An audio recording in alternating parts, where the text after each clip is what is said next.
Yes, good morning. Good morning, Shomodeep. Welcome to the live class. Shomodeep, can you listen to me? Am I audible to you? Yes, sir. Yes, sir. Good morning, sir. Yes, good morning. So I will be discussing with the second part of the chapter Landscape of the Soul. I think Shomollo also joined us right now. Yes, very good morning, Shomollo. Welcome to the live class. Morning, sir. Morning. So the first part has been already discussed.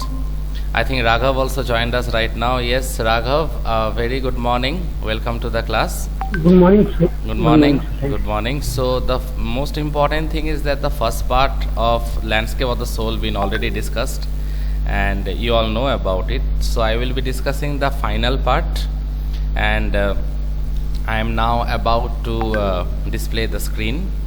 I guess the screen will be visible shortly. So I am entering the entire screen, and in the course of my lecture session, do respond me.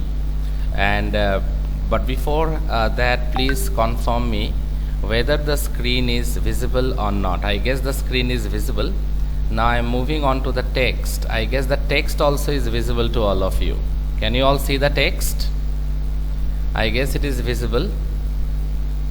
Yes, Raghav, Shomodeep. Yes, sir. Okay. Thank you so much for responding.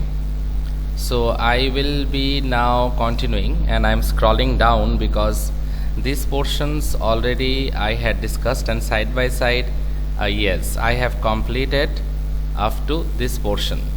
Now in this class I will be talking about Nekchand, and I will be talking about outsider art. Now what exactly this term means, outsider art, we have to know. And there is an article from where it has been extracted. That article was written by Brinda Suri. Okay, remember the name. And that article was related with getting inside outsider art. So we have to read this, and I will be explaining it also side by side. And another important thing, that the note analysis also I will be discussing along with the text. Okay, so the heading been given, getting inside outsider art. I guess there is someone on the line, so let us allow. Yes, I think Orgho joined us right now. Orgho, very good morning, welcome to the class. I guess I am visible as well as audible to you. Okay, so Yes, sir. okay, fine. Good morning. Good morning. So let us read the very first line. Now who actually is the the main person behind all this? Who is the main person? We will get to know. It's a French painter. See, and the name of the French painter is Jean Dubuffet. Okay, that is the name of the French painter. So he is behind this raw art, or what we can say art brut. He is behind this. Now what exactly is this? We have to know first what exactly is raw art, and why the term has been given outsider art. This thing we have to know. See, when French painter Jean Dubuffet mooted the concept of art brut. Now this particular term art brut, okay, this term was actually coined by this person, by this famous French painter by the name of Jean Dubuffet, and it was in the 1940s when this term came into due consideration. Now what exactly is outsider art? The art of the untrained visionary was of minority interest. Just a minute, I guess there is someone on the line. Yes, I guess Bishwajit joined us right now. Bishwajit, a very good morning, welcome to the class, welcome to the live morning, class. sir. Yes, good morning. So I am just started with the last portion, the second portion of this particular chapter, Landscape of the Soul. And as I referred to you all earlier, that today I will be discussing about Nekchand, I will be discussing about what exactly is raw art. So the term was coined actually by Jean Dubuffet in the 1940s. Now it refers to the art of the untrained visionary. Now any idea what is the meaning of this term untrained visionary? Can any one of you give me any sort of information on this? What is your take on this? Untrained visionary. I guess there is someone on the line. So I will be getting back to this. I think Shayandeep joined us. Yes, I think Shayandeep joined us. So a very good morning, Shayandeep. Welcome to the class. Okay. Good morning, sir. Yes, good morning. Yes. So what is the meaning of the... yes, Raghav, you were saying something? Imaginary. Imaginary. No, I guess anyone else want to... Yes? Untheoretical means untheoretical person. Very good. Know the skill, but Okay, yes, good, very good. Wait, I think there is someone on the line. Two boys are there on the line, so let me just allow them. And again, I am moving on. Yes, a very good morning to all of you who joined right morning, now. sir. Yes, good Sir, morning. Sir, I have one question. Yes. Sir, the homework assignment which you are giving Yes. in Google Classroom, Yes. It will write. The homework assignments that I am giving, due date is already been given in the Google Classroom. You can submit me in that, in that due Yes, date. sir. Yes. Okay, definitely. Or you can, if you want, you can submit me in WhatsApp also. I can check it from there also. Okay, the due date is Okay, sir. given, so plenty of time. You can do it and you can submit it by the due date. Okay, the due date is also Okay, sir. mentioned. I guess you have seen it. Yes, sir. Yes, Okay. sir. Yes. Okay. And regarding the untrained, I guess the untheoretical, that is a very good answer. Actually, untrained visionary means they are not properly trained. They are not properly trained means they don't have any formal training. Okay, that is the meaning of the term untrained. But despite they don't have any formal training, they are extremely talented. So that is the meaning of the term untrained visionary. That means they haven't received any sort of tutorial classes, they haven't received any sort of training in terms of art and sculpture, but yet by their natural instinct they are capable of creating excellent work of art. I think Mohanjit joined us right now, so I am moving on once again. So with the help of their natural inborn talent, or rather to say in other words, dear students, yes, good morning, with the help of their natural inborn talent, or we can say natural artistic instinct, they can create work of art, and that is excellent work of art. Okay, so there lies the concept of the term untrained visionary, because the moment this term is clear to you, okay, then obviously this portion of the chapter or this portion part 2 will be much more clear to you. Okay, so let me continue.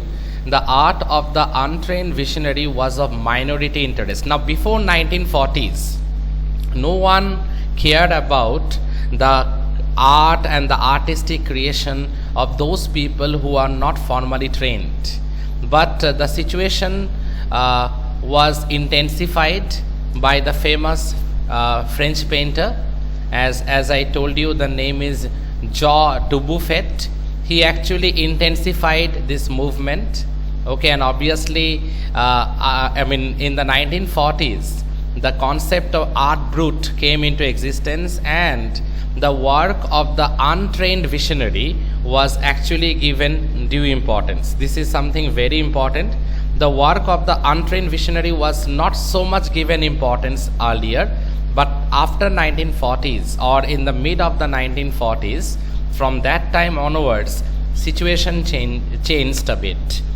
Previously, the art of the untrained visionary was of minority interest, but later it gained importance. It was very significant. It gained prominence also, we can say.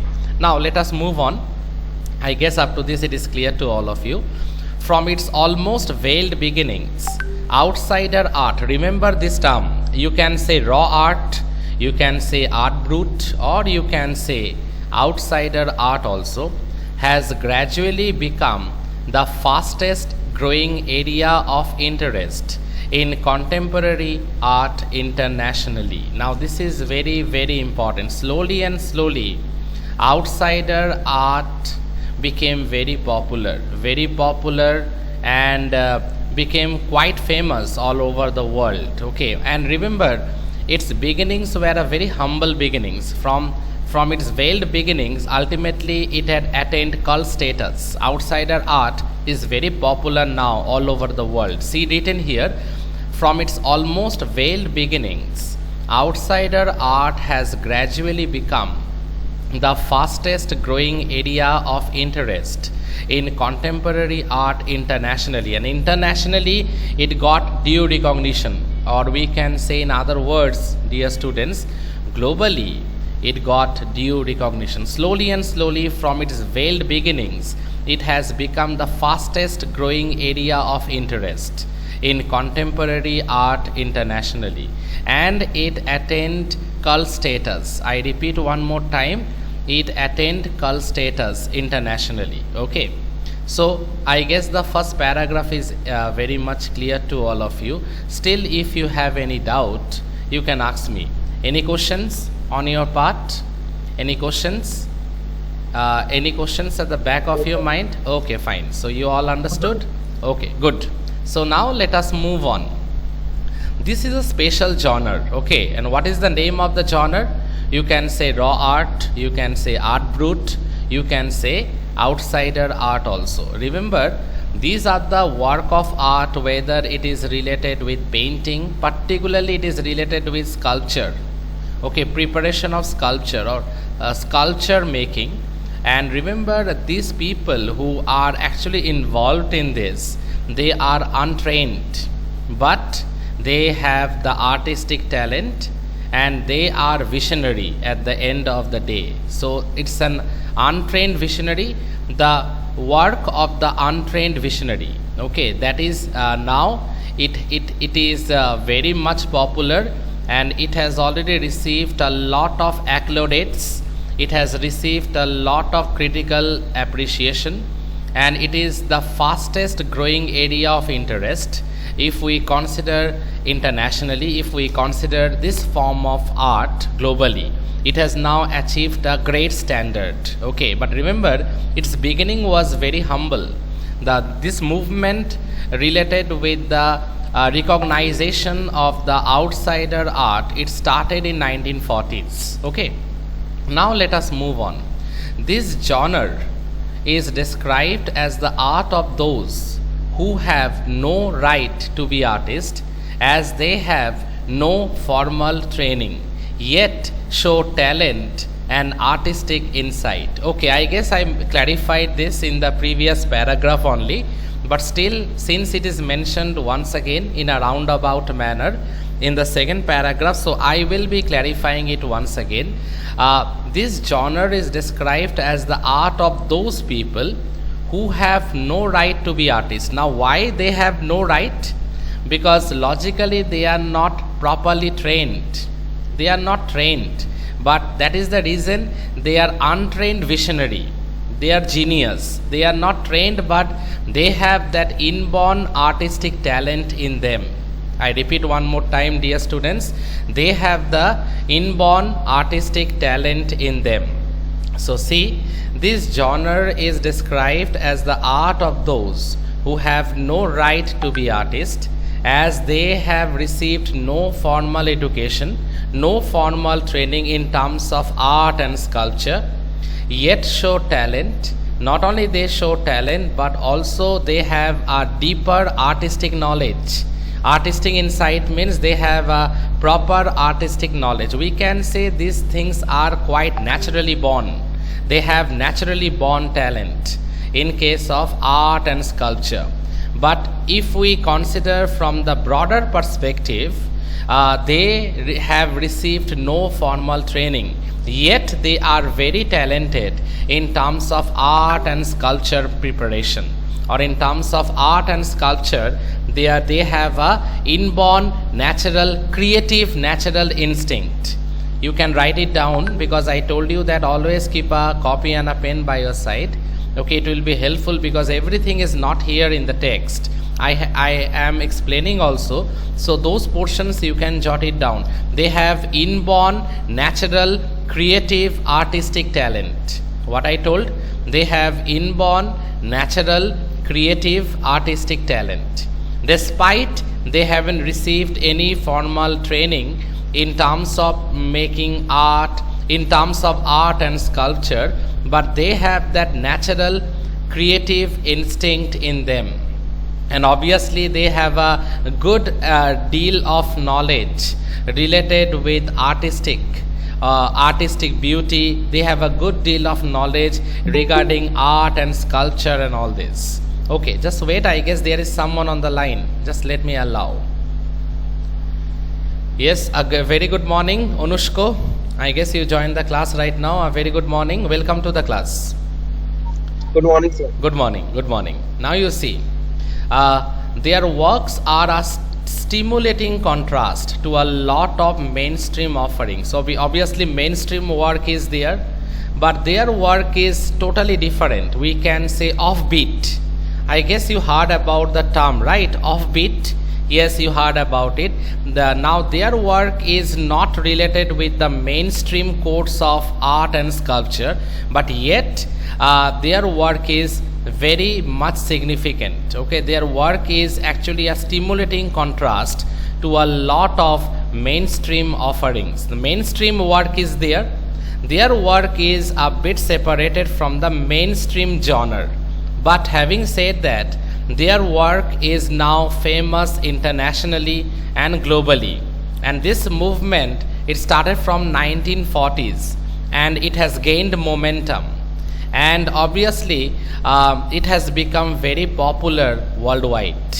Okay, so I guess the second paragraph is also very much clear to all of you. Now I am moving on to the third paragraph. See, written, around the time Dubuffet was propounding his concept. Propounding means propagating. You can write down the meaning. Okay, around the time means I am talking about 1940s because it has been mentioned already. See, around the time Dubuffet was propounding his concept in India, that means he was popularizing it, he was propagating his concept regarding outsider art, concept regarding the work of art of the untutored, untrained visionary genius in the form of art and sculpture. Okay, at that time, an untutored genius was creating paradise in our country. At that time, when Dubuffet, the famous French painter, he was propounding, he was popularizing the concept of raw art. Okay, when he was popularizing the concept of art brut or outsider art, at that time an untutored genius was creating paradise. Okay, and now who is this untutored genius? We'll get to know.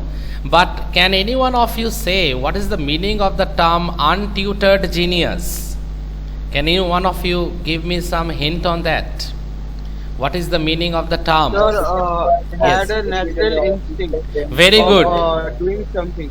Yes, very good. Had a natural instinct of doing something. Absolutely right. But untutored, but visionary powers. Okay, natural instinct. Very good. Has a natural instinct of doing something, but not formally educated.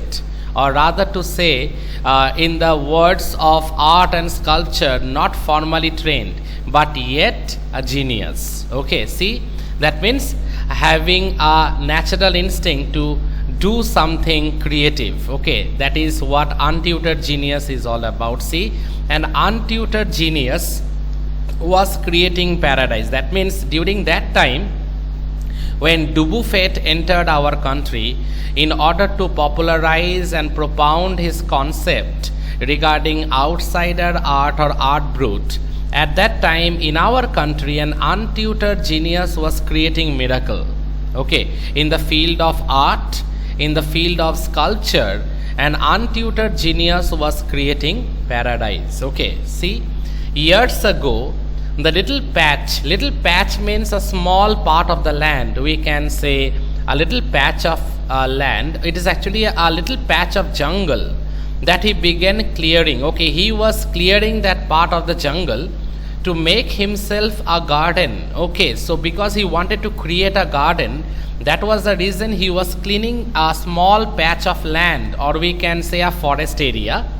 Now the garden was sculpted with stone and recycled material, is known to the world today as the rock garden at Chandigarh. If you have visited Chandigarh, okay, then I guess you have you went to the rock garden, very famous.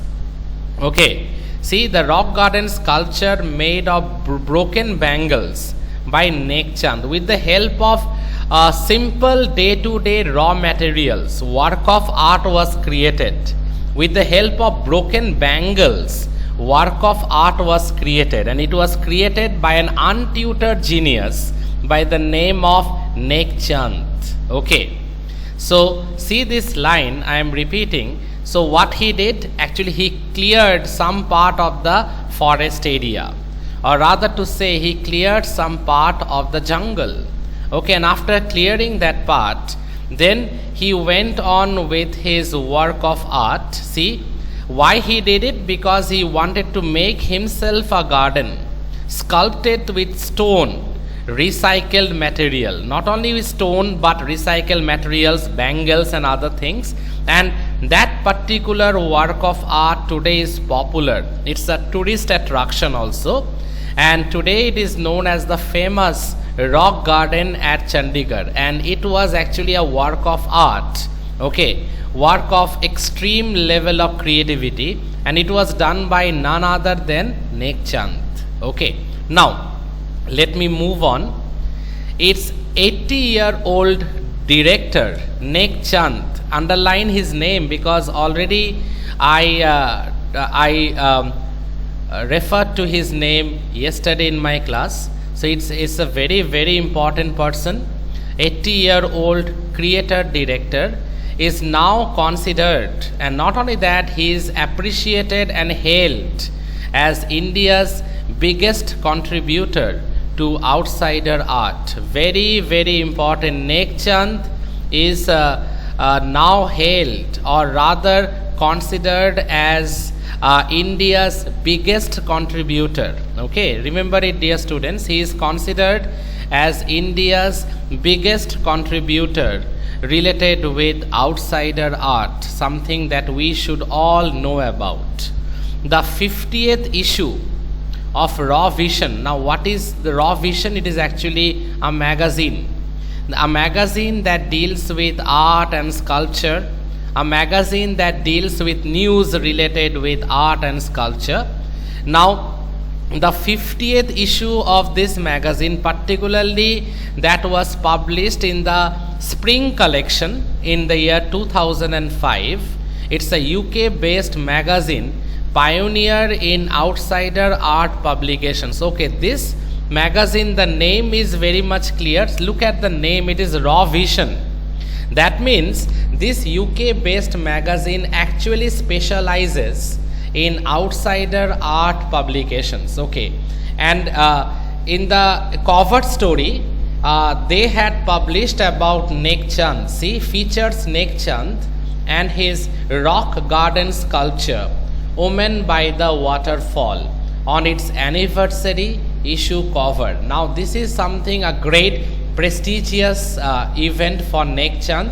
Not only he features in the cover story, but obviously his rock garden sculpture that was given the name or entitled later as Women by the Waterfall, it was been shown on the anniversary issue cover of the magazine, something that is very important. It's a proud moment for every one of us, and it's possible because of Nek Chand. With the help of the raw materials, okay, with the help of the recycled materials, he created a paradise. From the artistic terminology or from the artistic perspective, Nek Chand actually created a paradise. So let me just go through it once, then I am moving on to the next paragraph. I guess, dear students, it is very much clear. I have given some notes and even my homework assignment that today I have already uploaded in the Google Classroom,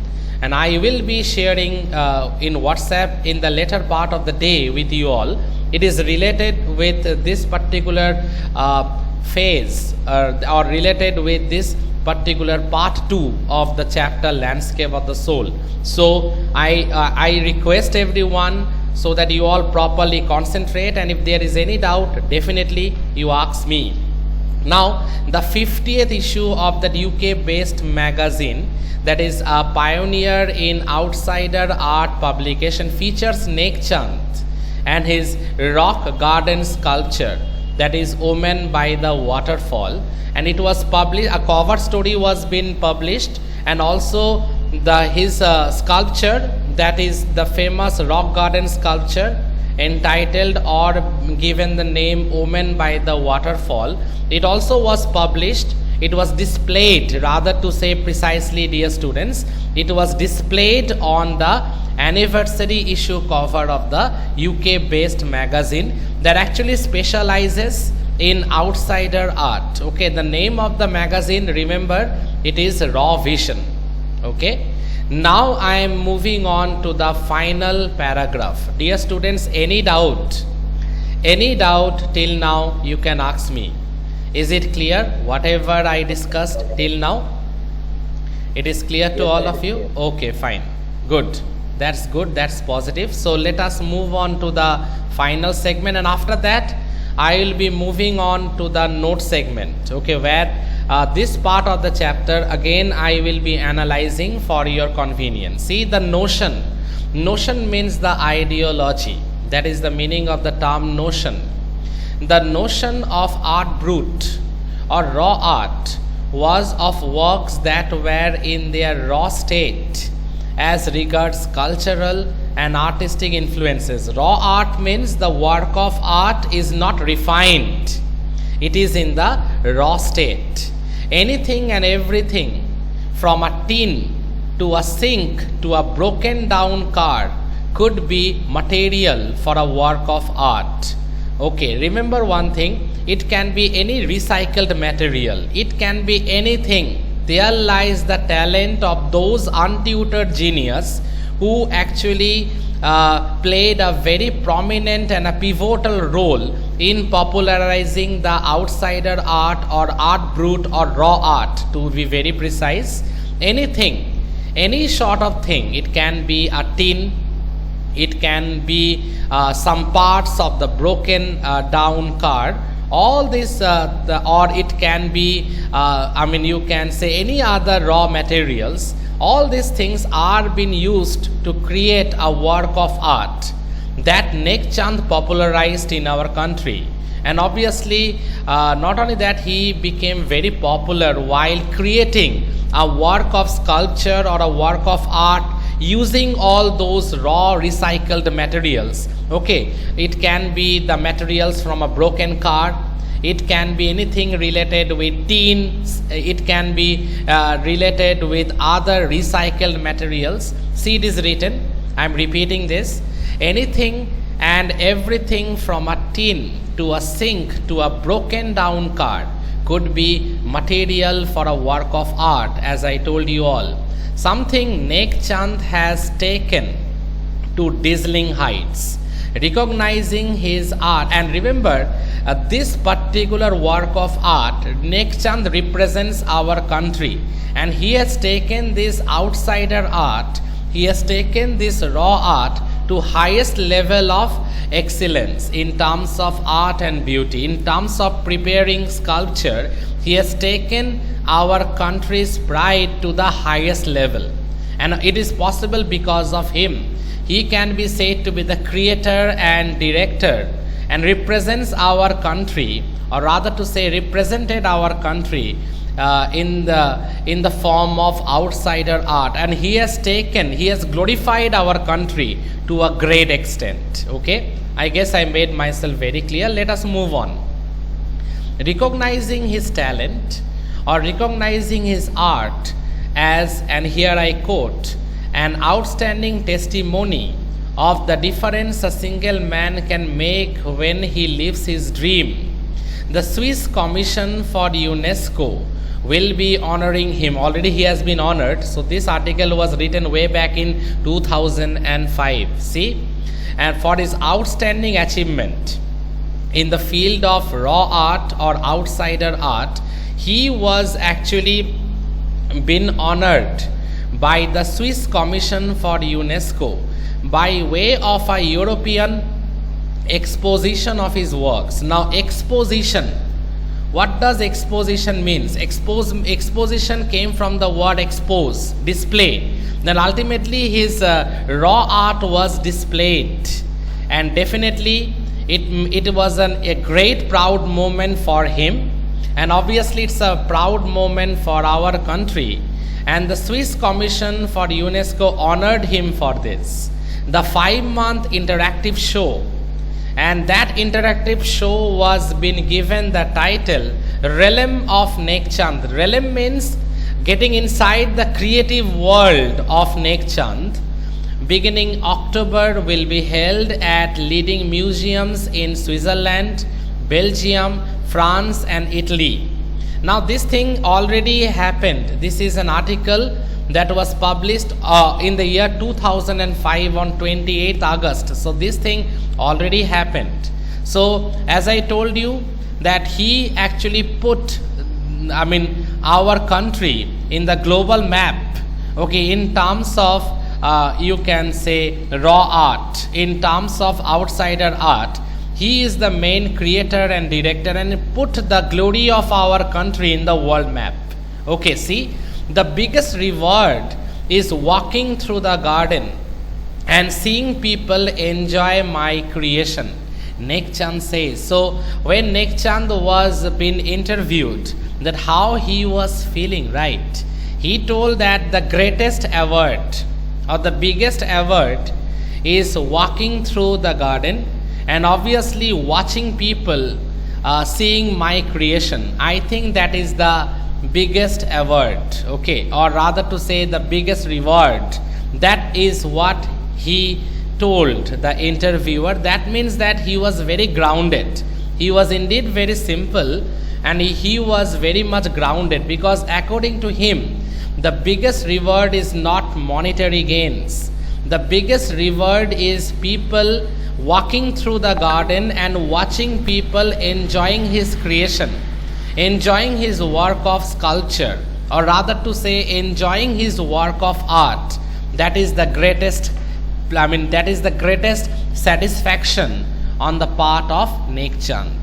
And obviously the source is very important, the source of this particular article, because important for your multiple choice questions. See, it is written by Brinda Suri, Hindustan Times, 28th August 2005. Very, very important. This is the source material.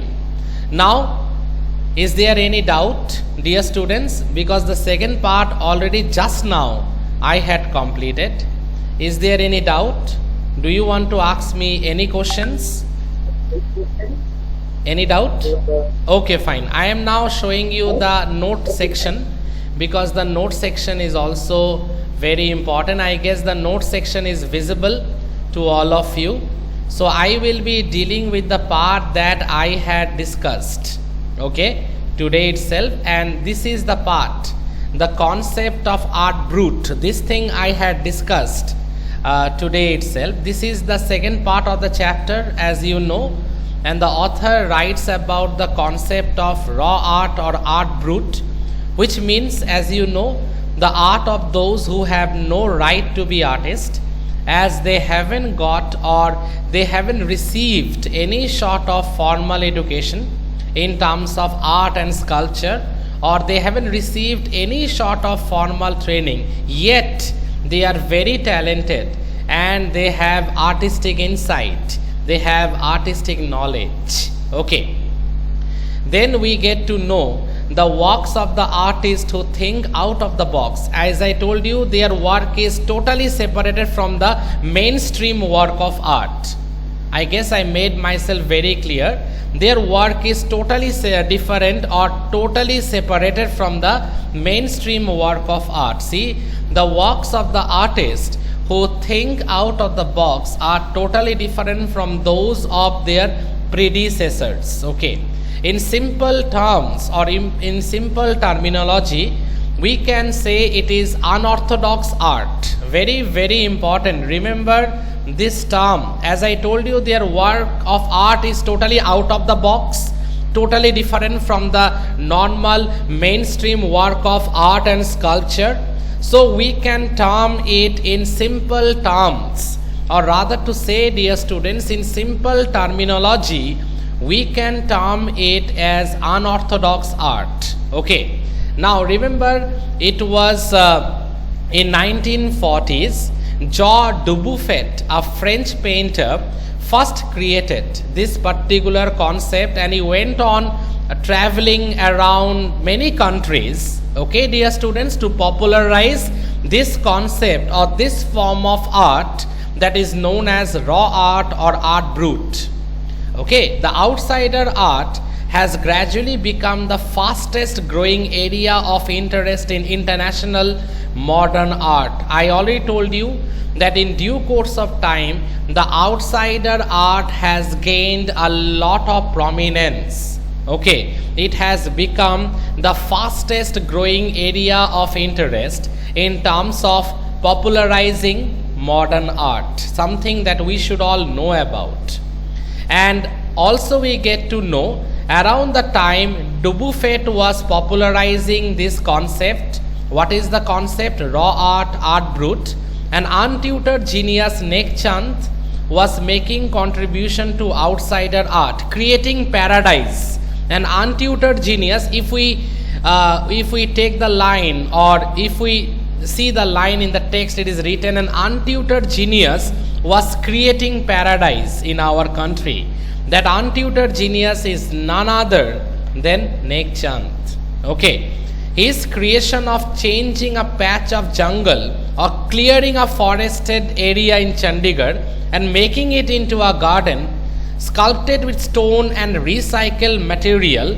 And what are the recycled materials being used? Broken bangles. Okay, and even in the, I had already told you in the text, it is written also, sculpted with stone and obviously recycled bangles is ultimately what we can say an example of art brut. And Nek Chand is hailed, he is considered as India's biggest contributor to outsider art. Dear students, this is something we should all know about, and I hope you all know about this concept. He's been considered because ultimately he got international recognition, whether it is in France, whether it is in Belgium, whether in any other part of Europe, he already got international recognition, and the UNESCO Swiss Commission gave him a prize, special award. So he is hailed, considered as India's biggest contributor when it comes to outsider art. Okay. So before I end, there is a synopsis of the entire chapter. We get to know about the Chinese and the European form of painting.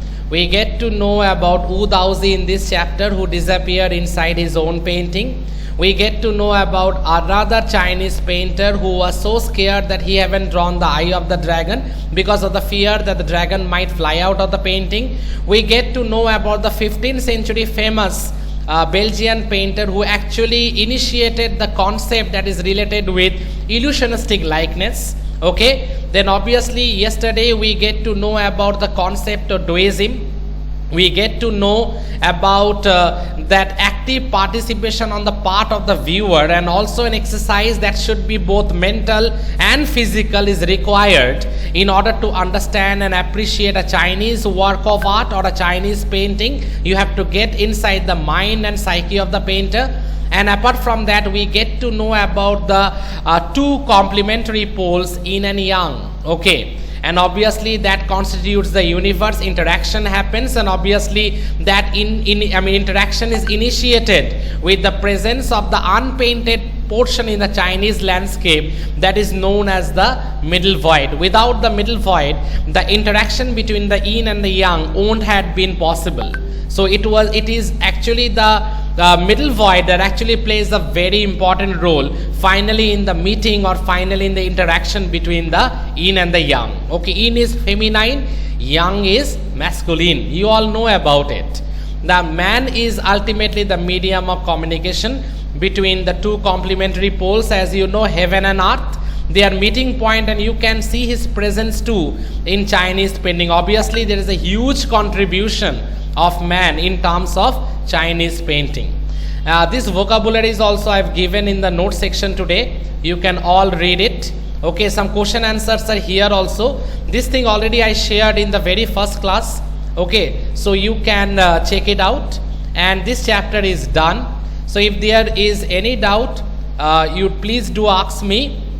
So it's already time, and this chapter is already completed. Tomorrow I will be doing some creative writing with you, and obviously 2 days are left, so I will be doing grammar and creative writing with you all, because Friday and Saturday is left in this week. So obviously some creative writing and some grammar I will be discussing in these 2 days. So I hope you all enjoyed it. I hope you all understood whatever been discussed in this class. So thank you everyone. Stay safe. Have a nice day, and thank you all for a patient hearing. Thank you, dear students. Thank you. Sir. Thank you. Thank you, sir. Thank you.